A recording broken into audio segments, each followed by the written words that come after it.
We are live. The first ever live stream of Chemo and Cocktails. I hope you guys are seeing and hearing me now because I'm seeing and hearing me all over the place. So let's do this thing. Stick around, and we will talk.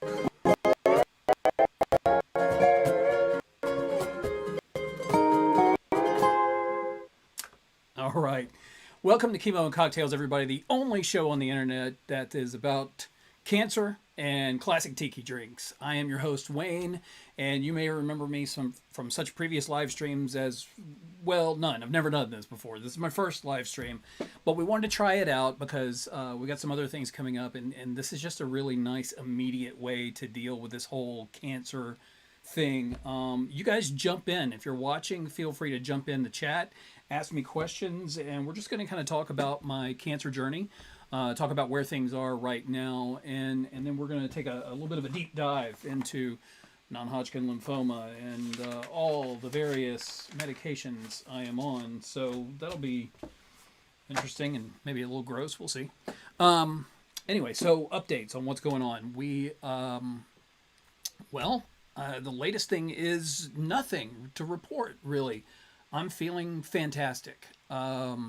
I am officially 2 weeks out today from the first chemotherapy treatment. And that day was a long day. It was, people ask this, and this is one of the myths I want to deal with in terms of my cancer. People ask if, because my cancer is stage 1, if that means that the chemotherapy is going to be easier. And the answer is flat out no. With lymphoma, especially large B-cell lymphoma and many other non-Hodgkin lymphomas, you go through a regimen called R-CHOP. And we'll get into what the drugs are in R-CHOP in just a little bit here. But whether it's stage 1 or stage 4, you still go through R-CHOP, and you still go through the same intensity of R-CHOP. It's only a question of how many cycles you go through. So in my case, because it is stage 1, I will only go through 4 cycles. I have an infusion every 3 weeks.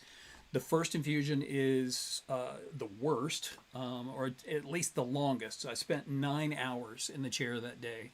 I don't know how many liters of fluids and chemicals they pumped into me today, but it was in the multiples of liters. I mean, giant bags of rituximab and some of the other drugs that they pumped into me. So, I mean, it's an ordeal, if nothing else, just because you're sitting there and you're constantly having to get up and take your IV pole and shuffle over to the bathroom and shuffle back, and you're just there all day long. You can't get away. And I'm hearing people with other types of cancers who would come in some of the other pods around me, and they'd be there for an hour or an hour and a half. It's like, okay, there's kind of a good and a bad here. If they're only getting it for that long, chances are they're here 3 or 4 days a week. Mine, the bad is you're there for a really long time, but when I leave, I don't have to go back for 3 weeks. So my next infusion is on next Tuesday. Since my disease is only at stage 1, I only have to go through 4 cycles of R-CHOP. So I have the really big first cycle that happened last week. Next week, I'll have a more normal cycle. This will be about 5 hours in the chair. Then 3 weeks after that, another 5 hours in the chair. Then on December 14th, another 3 weeks later, I'll spend another 5 hours in the chair. And that will be it. At that point, then they'll do some scans, another PET scan, I guess in early February. And from that, if there's no sign of cancer activity and blood work looks good, then I think at that point I'll be declared cured and 100% cancer-free. Had my disease been stage 3 or stage 4, then I could go for as many as 6. I think sometimes they even go as high as 8 cycles. I'm not sure. Kelly, if you're in the chat, if you want to chime in on that, I can't recall. I do know 6 is kind of the standard for stage 3 and maybe early stage 4. I don't know if they go beyond that. It seems like we read that somewhere, and I'm sure I've got it in my literature somewhere. But yeah, so that's it. It's the same intensity of chemotherapy. It's just fewer times of going. So, and there is a cumulative effect. So while there's no, Kelly says she thinks 6 is standard. You'll see that in the chat there. I'm going to switch over to this other scene real quick. Kelly or Savannah or Cooper, just type a little something in there because I think we can actually get our comments up on screen when you guys jump into the chat. And anybody else who's out there, I don't even know who's watching us right now. There's 5 of us. So this is just a conversation between friends. You guys jump in and let's just talk. So anybody who wants to jump in and ask a question or whatever, or just let me know that you're here. That would be great. So yeah, it is a cumulative thing. Each time you go, you're adding a few more. Hello, Melinda. Adding a few more chemicals into your system. It builds up over time. So with each cycle of chemotherapy, there's a little bit more in your system and a little bit more. So by the time of that fourth treatment, I'll be feeling significantly worse, I would imagine, than I did after the first one. So then that's where it really starts to make a difference. If you are getting those fifth and sixth, I see Mud Puddle, Chris Wheeler. Where did you get your shirt? Found it at the dump. No, Kelly bought me this shirt. You know, my love of all things tiki. She had to get me a palm tree shirt. So yeah, gotta keep it festive. This is not, however, a chemotherapy shirt, which has zippers here, which is I call them male breastfeeding shirts. Speaking of that, you can see right there. Wait, where is it? I'm not good at this. I'm not a weatherman. That right there, that little scar is where it's one of the two scars from having the port installed. And you can, if you were touching my chest, which whatever, you could feel that there's a tube right there, and it just kind of snakes its way under my skin and then goes into the artery right there at that point in my chest. And then further down, you can actually see the port is here, and it's just sort of this raised bump, and then there's a nice little scar underneath that right there. So that's where they go in. They just puncture that thing. They spray it with a really cold, like a cold freeze spray, basically, and just numbs that whole area of my chest, and then go in with a fairly sizable needle, and that's how they pump all the chemicals into me. Just goes right up into the artery, straight into my system. So that's fun. And you're talking to a guy that, other than having some dental work done, has never had any real surgery before. And I am making up for lost time in the last couple of months. So as I was saying, if it were stage 3 or stage 4, I would feel significantly worse because I would have another 3 or 6 weeks of treatment, and that cumulative effect would make it worse. However, in talking to my doctor, my oncologist, Dr. Mehta at UAB, he said, looking at me, seeing my blood work, seeing how I'm reacting to everything, he expects that I'm going to weather this thing about this well through the entire process, through the entire course of treatment. So we'll see. We'll see how well that goes. I hope that is the case. I'm wondering if I should talk about side effects, because I have had some. Maybe, you know what, we'll save that for when we go through the specific drugs. I'll list off side effects, and any that I've actually had, even though all the side effects have been incredibly mild, we'll talk about those. One thing that's been really weird, though, is, I was taking 100 milligrams of prednisone a day for the day of the infusion, and I'll do this again next week.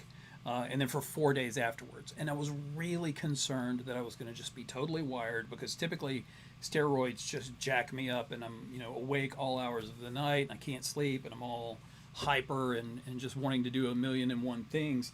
But what has proven to be the case is I slept better last week on the prednisone than I'm sleeping this week.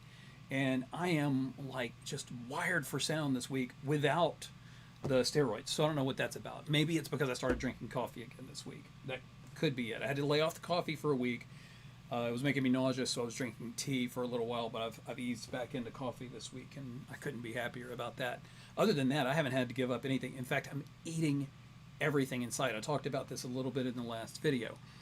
Everything in front of me, I'm eating it. I'm eating way too much of it. I'm being good, and I'm laying off the sugar, but man, I'm not being good otherwise, because it's just insane, the appetite that I have.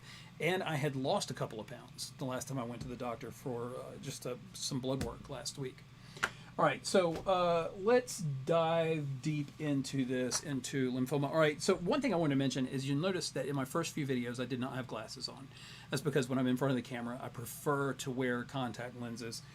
But trying to be extremely cautious now, and this is one of the things that Kelli had read in her research and ways I could protect myself from infection, because that is goal number one. Treatment is not within our control.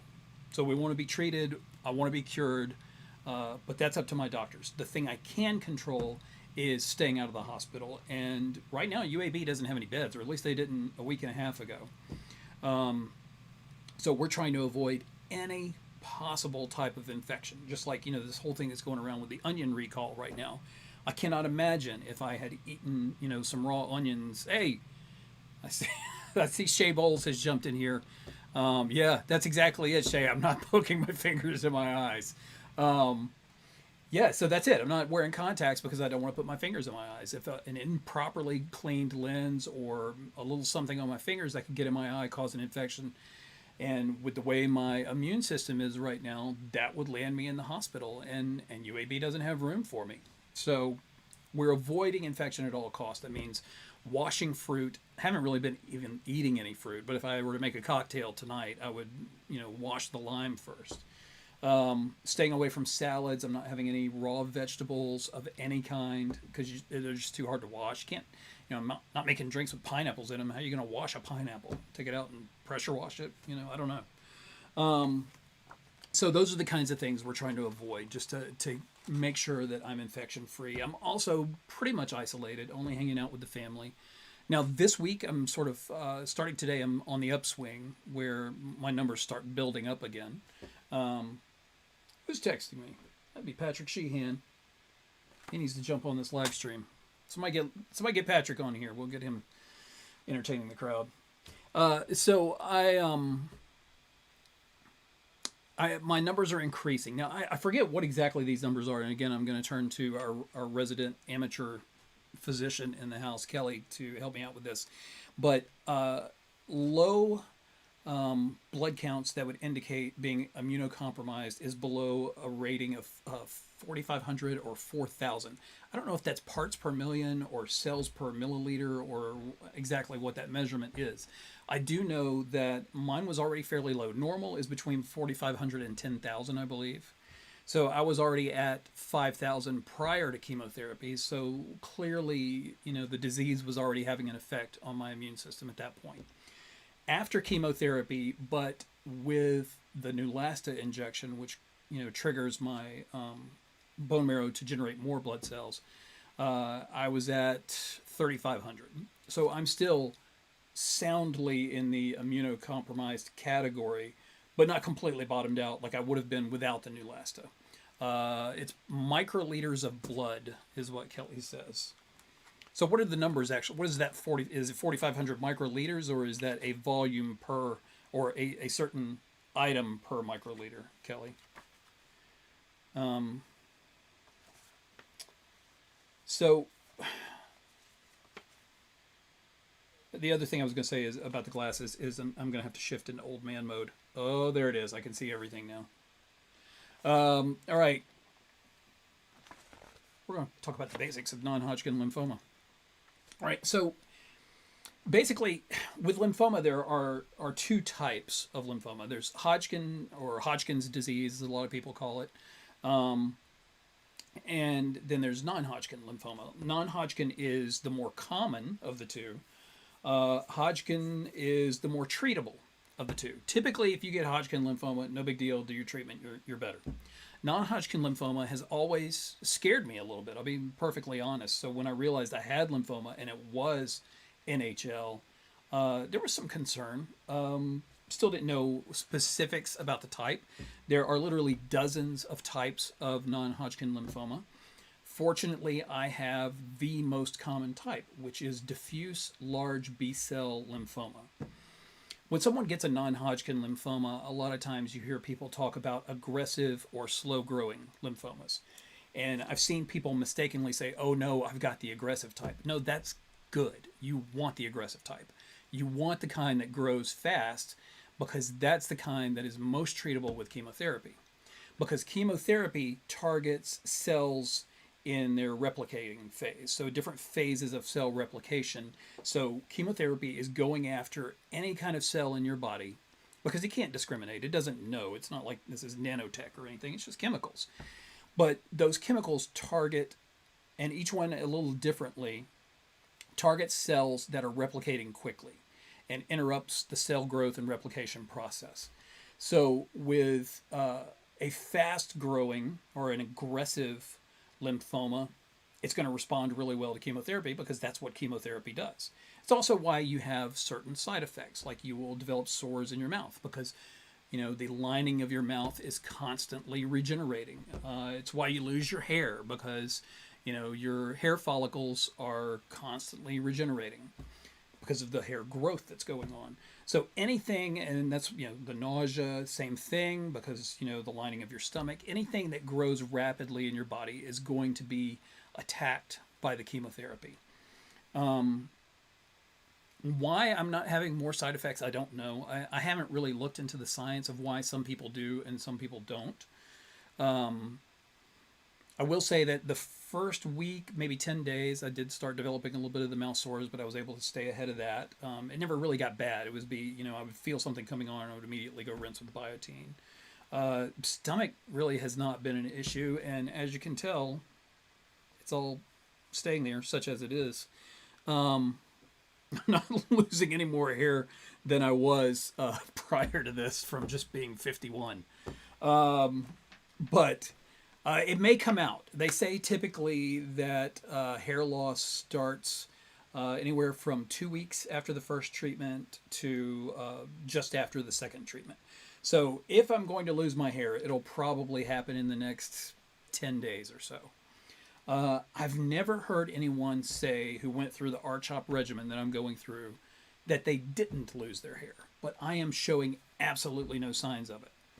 So with the lack of side effects and with my hair being fully intact, such as it is, it makes you wonder, okay, so how do I know the chemicals are actually doing their job? Well, I do know, because this right here, where the original lymph node was, even after the lymph node was removed, was still very swollen. And even the scar tissue was really hard and dense where they did the surgery. In the last 2 weeks, no swelling whatsoever. All swelling here is gone. All soreness here is gone. And even the scar tissue has loosened up a little bit. Patrick says he still envies my hair, and so does Shay. I would like to say that Shay, Patrick, and Chris have all, in solidarity with my anticipated hair loss, have all gone bald for me. They just did it years ago.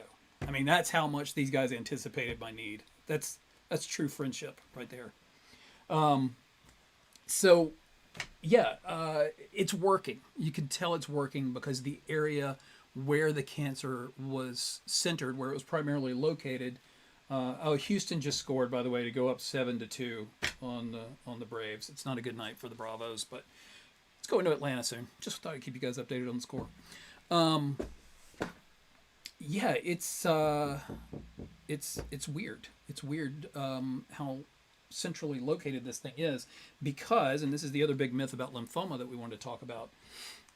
Everybody asked once I had the lymph node removed, oh good, well maybe they got it all.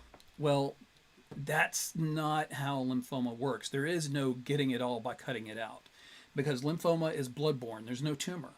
There's no tumor anywhere in my body. Because lymphoma is individual cells that are flowing freely through your lymphatic system. So that's why it can spread so easily, and the fact that mine didn't is really somewhat, it feels miraculous to me. Maybe it's not, but I can't discount the fact that it showed up in a place where I could find it easily, keep track of it, and deal with it early on before it had a chance to spread. But, like I said, you can't cut it out. It can only be treated with chemotherapy. In some rare cases, radiation does help with some localized treatment, but it's mostly with diffuse large B cell. It's just chemicals, because that's what works. Because it is constantly flowing through you. Trying to cut it out would be like trying to cut a slice out of a river. Well, guess what happens? You cut a slice out of a river, it's just going to fill right back up. Same kind of thing. It's constantly flowing, so chemotherapy is the only way to go.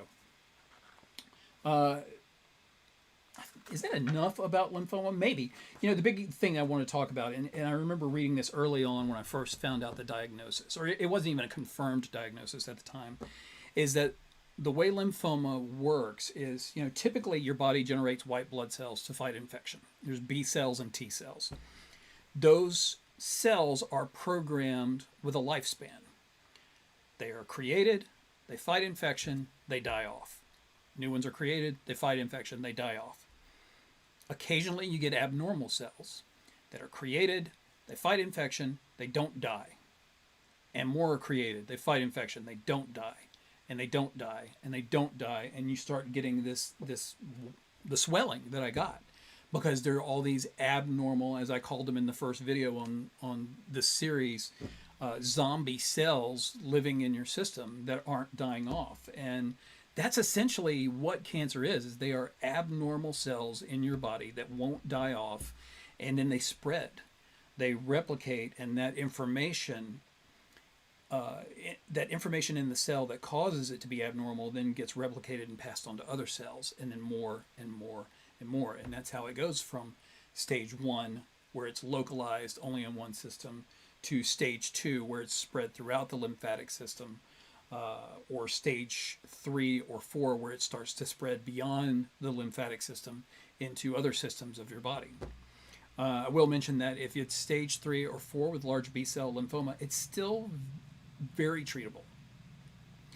But 5-year survivability rate at those stages is in the 50 to 60% range.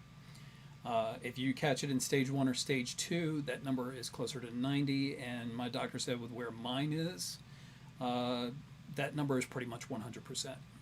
There's no guarantees, obviously. There are never guarantees about anything in life, but it's as close as a guarantee as we can possibly hope for, that the cancer will be treated, will be cured, and I'll never have to deal with it again for the rest of my life. If I'd had the slow-growing type, the less aggressive type of lymphoma, it can't be treated this way, and it becomes an ongoing thing for the rest of your life. You're constantly beating it back as it slowly reappears, and you have to go through treatment again, or maybe you're taking chemo pills all the time. I don't know the specifics of how they treat that type, but it is a very different animal than what I'm dealing with, and I'm really grateful that everything lined up perfectly so that I got the most common type of non-Hodgkin lymphoma. I got a doctor who spends 95% of his time treating lymphoma patients, and since this is the most common type, he treats a lot of diffuse large B-cell. That we caught at stage 1. All of this adds up to just a fantastic prognosis, and then when the focus then shifts to chemotherapy, then it's not so much about, oh, I'm hoping I'll be a cancer survivor. Now I'm hoping I'll be a chemo survivor, basically. And for it to have gone as well as it has so far, I just, I don't know. I feel like I've got to pinch myself sometimes, because it is, it's such a rare thing. And I have friends who are fighting different types of cancers now, leukemia and breast cancer that has metastasized to other parts of their bodies, and 3 people in particular that I'm thinking about that are having a really rough time. 2 of them are inpatient right now in 2 different hospitals in different states, and another is in a really tough fight and is looking at having to give up her career because she's just not well enough to go back to work right now. So it is, it's not lost on me what a blessing my particular cancer fight looks like. It is really a pretty amazing thing that is happening right now. All right, so let's talk about a little bit of the drugs. Rituximab is the R in R-CHOP. This is the one that it took. Can you see that? Maybe not. Come on, camera. There it is. All right, rituximab is the one that took about 5 hours for them to pump into me because there was so much of it. And it's the one they had to interrupt because I started having a little bit of a reaction to it. And then they gave me more steroids and some Benadryl to deal with that. Then resumed giving me the rest of the bag. The side effects that happened weren't bad. Itchy scalp, some blotchiness on my skin, and then it was fine. And they say if you have a reaction the first time, chances are you never will again. Plus, they give you a lot less of it in the subsequent treatments. So rituximab, it's really interesting in this stuff. They go into a little bit of, going back to old man mode, where these things come from. So rituximab is a monoclonal antibody. Basically, it is an immunotherapy treatment and not true chemotherapy. Rituximab was added to a very old regimen called CHOP, and once it was, they saw consistently improved results across the board. Most people do not experience all of the side effects listed, which goes without saying, I would think. Following side effects are common: fever and chills, flu-like symptoms. Didn't have any of that. The following are less common side effects of rituximab: weakness, nausea, headache, cough, runny nose, and shortness of breath, throat irritation.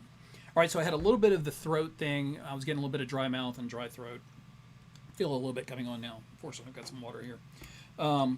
Weakness, I don't know. I've had some growing weakness and growing fatigue over the course of the summer. So I don't know if the weakness and the fatigue I'm experiencing now are due to the drugs that I've been given or due to the cancer that the drugs are fighting. Maybe a combination of both. But so those are the effects there. They have rare but serious side effects that include heart pain or irregular heartbeats.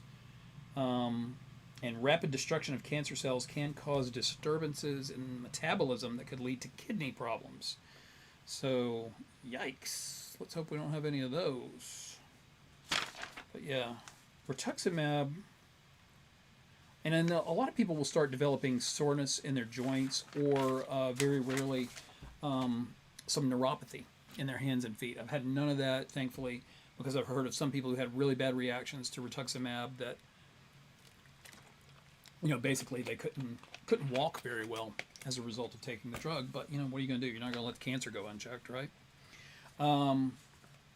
Doxorubicin was the next one they gave me. That's how that's spelled right there. Waiting for you, camera. There you are. All right. This is the one they call the Red Devil. And I mean, it was bright red. And they do a slow push with a bolus. And it was... I expected it to be worse, just because of the way everybody talked about it. It was weird to watch it go in, but it really wasn't that bad. So it's used in all sorts of cancers. Acute lymphoblastic leukemia, which a friend of mine is fighting now, acute myeloblastic leukemia, bone sarcoma, breast cancer, head and neck cancers, Hodgkin and non-Hodgkin lymphoma, liver cancers, kidney cancers, and on and on and on, ovarian. So this is one that's used in a lot of different regimens. It's always given through IV, or in my case, a port, IV through the port. But it's given intravenously. Side effects include pain along the site where the medication was given. Now, I have had a little bit of soreness just right around here in the first few days after chemotherapy, but it wasn't constant. It was just occasional. Occasionally I'd feel a little discomfort right there, a little burning or whatever, but not a big deal, really. Side effects improve after therapy is complete, and the side effects are usually manageable with it. Why they call it the Red Devil, I don't know. Just because of the color? I'm not sure. So you might have that pain. You might have some nausea and vomiting. Very, very low level nausea for me. And it was all completely manageable with Zofran. I took Zofran 8 milligram tablets 3 times a day, just during those days when I was also drinking a lot of water to try to flush chemicals out of my system and taking the prednisone. As soon as I stopped the prednisone, also stopped the Zofran. I've had no nausea since then. Low blood counts. Okay, so that I'm having, but that's to be expected because of what we talked about with the way these chemotherapy drugs work. Less common side effects include... Oh, and this is one that causes hair loss on the scalp and elsewhere on the body. So typically... So your low blood counts bottom out at 10 to 14 days. So right now I'm at 14 days today. So I'm still at low blood count level now. And then I start to recover over the next week. And then go on for another treatment. Other side effects, eyes watering, no, mouth sores. I started to get a few little things, but again, treated it with biotin and frequent brushing, and everything's been good. Gums are a little tender, no big deal. Your urine may appear red, brown, orange, or pink. I had this one, and it was freaky. It was only the day of the infusion, but I mean, bright orange, very disturbing. Yeah, I don't feel good about anything that changes the color of my urine. Darkening of the nail beds. I don't know. I need a manicure, but I can't get one of those right now either. Focus. There it is. Yeah. So no darkening on the nail beds. Darkening of the skin where previous radiation... No, there's no radiation, so that doesn't apply to me. Yeah, decrease of the heart's pumping capability. Again, not happening. Hope it doesn't.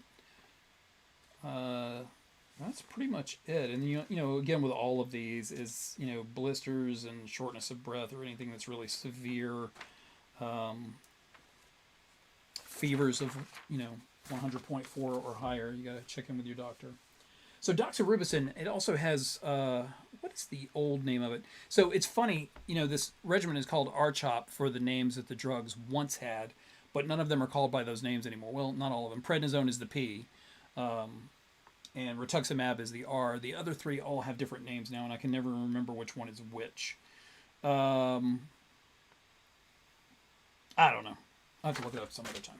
All right, so vincristine was the next one that they pumped into me, which is spelled this way.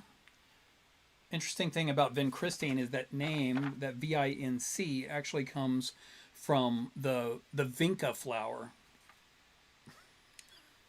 I'd like to, yeah. See, Kelly and Patrick are getting into it about this whole thing of being bright orange because he's a Tennessee fan. Yeah, that's not the kind of orange you can sit with.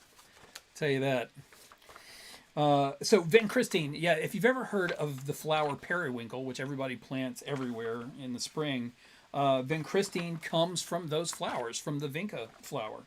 So it's funny. You always think of these chemicals as being some really weird, designed in a lab, completely synthetic things, but usually they come from very real ingredients.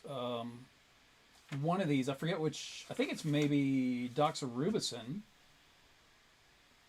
Yeah. I think doxorubicin comes from a soil fungus. Now, I don't even begin to understand how someone goes from looking at the flowers in their flower bed or the soil underneath those flowers and goes, you know what? If I shoot that into somebody's arteries, I'll probably cure them of cancer. Scientists. All right, so the vincristine, again, I don't remember if it is the C, the H, or the O, according to... Oh, it's the O, because this was once called Oncovin. That was the brand name that it went by originally. Vincristine is the generic. It has side effects that include... Where are they? Abdominal cramps? Nope. Weight loss? I'm having a little bit of that. Not severe because, as I said, I'm eating everything in sight. Hair loss. Once again, it occurs in greater than 30% of patients. And so when you add up all these drugs, and each one has hair loss as a potential side effect, it kind of makes sense that it's going to happen sooner or later, you would think. Constipation. There it is. There is the elephant in the room, as it were. That has been my number one side effect, and it is a side effect of the vincristine. It is also a side effect of the Zofran, a very big time side effect of the Zofran that I was taking for nausea for 5 days. I never know how to talk about this topic and still be sensitive to the fact that some people just don't want to talk about your bowel movements. I let's just say that it was a bit of a traffic jam, but traffic kept moving slowly. But it's all cleared up now. We'll leave it at that. But that is one you really, really have to watch out for. And I've been eating a lot of cereals with a lot of fiber and taking Colace and Senecot to deal with it. Again, mouth sores are here. Diarrhea, not an issue. Loss of appetite, definitely not an issue. Taste changes. Patrick wants more details on the constipation. I'll draw you some diagrams. Taste changes. Again, the only one I experienced was coffee tasted weird and was making me nauseous. And that lasted for 10 days, maybe. Now I'm back to drinking it like I used to, which is, basically I'm just going to have it pumped right here into the port. Peripheral neuropathy. So here's another one that causes numbness and tingling in the hands and feet. And it's something you have to watch out for. All right, so finally, the last drug that they pumped into me was cyclophosphamide, which is just so much fun to say. This is the one that, man, they just let this sucker free flow into you. They don't have a controlled drip or anything, and it just rushes into your system. And my sinuses were burning, and my eyes were watering as it was going in because it was just all happening so fast. It's used to treat all forms of lymphoma, all forms of leukemia, also multiple myeloma, neuroblastoma, so breast cancer, ovarian cancer. So a lot of the more serious and more common cancers are treated with cyclophosphamide in some capacity. I forget what the origin of cyclophosphamide is. I've looked it up. I don't know if this is the one that comes from the soil fungus or not. Maybe it is, maybe it's not, but I'm not going to bore you guys by looking for it. Okay, so side effects of the cyclophosphamide. They're fairly predictable, they say. Same kind of thing as with the vincristine, or maybe it was the doxorubicin, where you have a nadir of low blood counts at around 14 days, which is where I am today. And then I'll have recovery over the next week. And that's why I'm sure that they put these treatments 3 weeks apart. Hair loss usually begins 3 to 6 weeks after the start of therapy. So, again, next 10 days is when it's probably going to happen. It'd be great if I were just like hosting this live stream and I could do like this and then a big wad came out. That would be good TV. But speaking of good TV, the reason that we're doing this live stream is my plan is to do a fundraiser for the Leukemia and Lymphoma Society. And we're going to tie that in with a live stream where when we reach certain fundraising thresholds, the kids and Kelli are going to just do crazy things to all the hair on my head. So, yeah, shaving off one eyebrow, half a mustache, giving me a reverse mohawk. We don't know. We got to make the list of what it's going to be and what those fundraising levels are that we want to hit to get there. But that should be a lot of fun. So we're going to live stream the whole thing. It's going to be great. Okay, so hair loss, poor appetite, again, not an issue. Discoloration of skin and nails, nope. I'm always this pale. Loss of fertility. Diarrhea, mouth sores, bladder irritation, and bleeding. Now, how would one know if you had bladder bleeding if you're already peeing orange? This is a legitimate question. People need to be asking these things. I need answers. Then the more common stuff: nausea, vomiting, diarrhea, unusual bleeding or bruising, as opposed to the usual bleeding or bruising. I guess if you're a bleeding kind of person, you just bleed, recreationally, then you got to watch out for anything that doesn't fit that pattern. Black or tarry stools.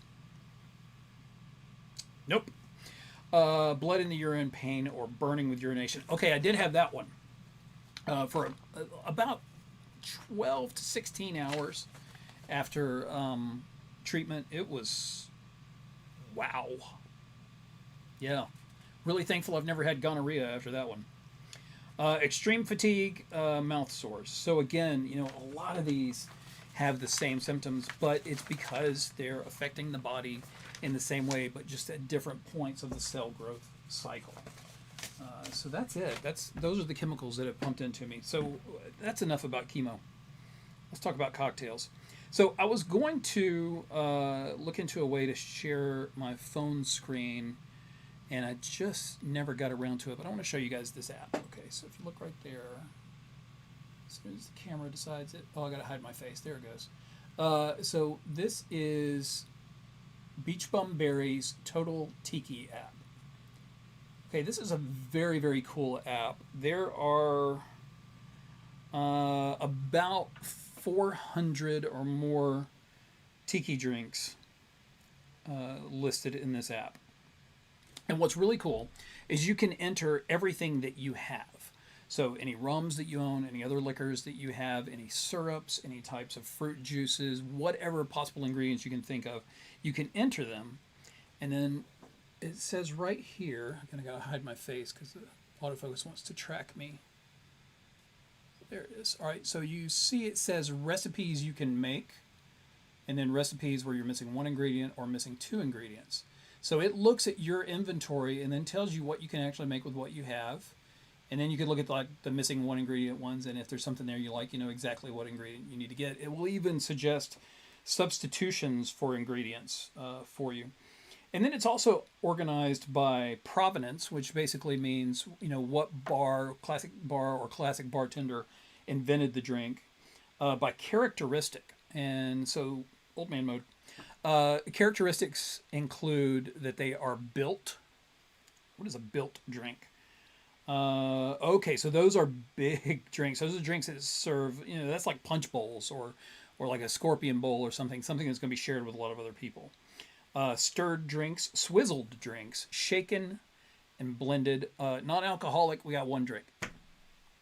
Sorry, this is just a boozy gap. Then you've got drinks sorted by alcohol volume. So you've got lighter drinks in terms of total alcohol, medium strength, and strong drinks in terms of the total alcohol in the drink. But then it also breaks it down by ABV, alcohol by volume. So you've got boozy drinks, which are the high ABV ones. I'm pretty sure zombies are at the top of that list. There's only 6 of those.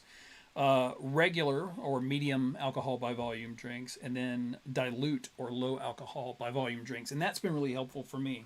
There are 200 plus cocktails in here that you can make that are low alcohol by volume. So I can just scroll through all of these because I am trying to keep my alcohol intake down during this period. So I could just scroll through all of these, and then it tells me, see these little red dots over here on the side, if there's no number in there, that means I have the ingredients necessary to make it. If there's a 1 or a 2 or whatever, that's how many ingredients I'm missing. So I can very quickly scroll through these low alcohol by volume drinks, find the ones that I have all the ingredients for, and then start deciding what I want to make. So like if I look at something like, oh, this is a great drink and we should make this soon. And I'm really surprised that it has low alcohol by volume, but the classic Dead Bastard. There it is.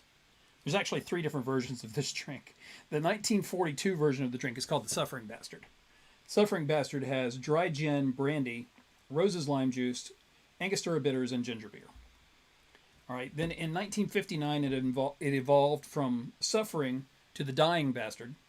The Dying Bastard has the same ingredients, but they added, where the previous one had dry gin and brandy, this one added bourbon to the mix. So now you got gin, brandy, bourbon, roses, lime juice, Angostura bitters, and ginger beer. And then in 1969, it evolved again to be finally the Dead Bastard, which then added rum into the mix. So now you got gin, brandy, bourbon, rum, roses, lime juice, bitters, and ginger beer. Really surprised that those are low alcohol by volume, but apparently they are, and I have ingredients for all of those. So I might make one of those in the next episode. But so I can run through here, and without looking, you know, having to click on each one, it shows all the ingredients there, just not the proportions. Again, got to hide my face so it focuses. See, it lists everything that's in each one of these drinks, so I can very quickly look. I know I'm in low alcohol by volume. I look and make sure there's not a number in the red dot, and then I can look at the ingredients and see if it has the things in it that I either want or need to avoid. So if it has, for example, pineapple juice in it, well, I know that's good. Pineapple juice helps to deal with nausea and like other citrus fruits that I also want to find, they're good for boosting immunity. On the other hand, I need to stay away from grapefruit juice because it can counteract the drugs in chemotherapy. So we have to stay away from that. All right. Where are we on time now? So it is 10:14. I have been blathering for 44 minutes. All right, so I think we might wrap this up pretty soon here. So that's the idea of this. There's just a few more features about this that I wanted to show off. It also, you can search by base.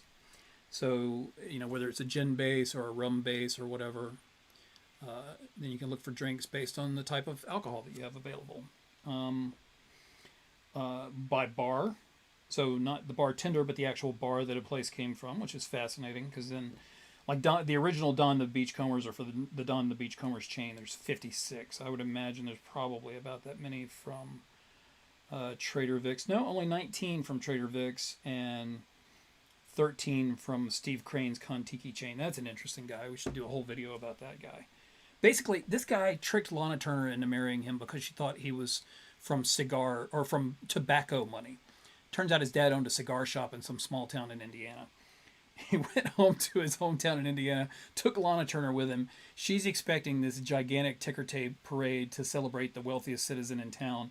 And turns out it's the guy whose dad owns the cigar shop, and there's this rinky-dink little parade. She immediately divorced him as soon as they got back to Hollywood. And then I think he convinced her to marry him again. That's the amazing thing.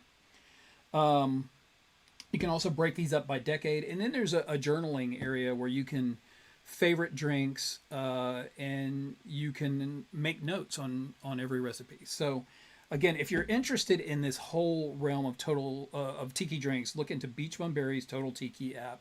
I think it's only available for iOS. Beach Bum Berry also has a lot of really good books where he goes into the history. I just bought one of his books called Sippin' Safari, where he talks not only about the recipes, but where they came from and the process he had to go through to unearth the recipes. And literally, this guy has devoted decades to this stuff. So that's that. Anything else? Anything in? All right, so by all those low numbers, that means you're basically an ABC store. Yeah, Shay. I don't know how many rums I have. I think it's 20-some. Maybe that's another video, too. I'll go through my whole rum list. I have a lot of rums. Let's just leave it at that. Only one bourbon, though, because I don't use a lot. I've got one bourbon and one gin and one brandy and then just a ton of rum, because that's the cool thing about tiki drinks is they're so complex because you're mixing all these different characteristics and flavors of rum from different islands. And then the complexity of the way they blend together is just fascinating. I think we're going to wrap it up, guys. I was going to go to some websites where we had found some resources, but maybe we'll save that for the next one, and talk about some of the things that we're doing here to keep us safe. The big thing is we're just being super cautious. Not everyone is as cautious as we're being, but we're cleaning everything.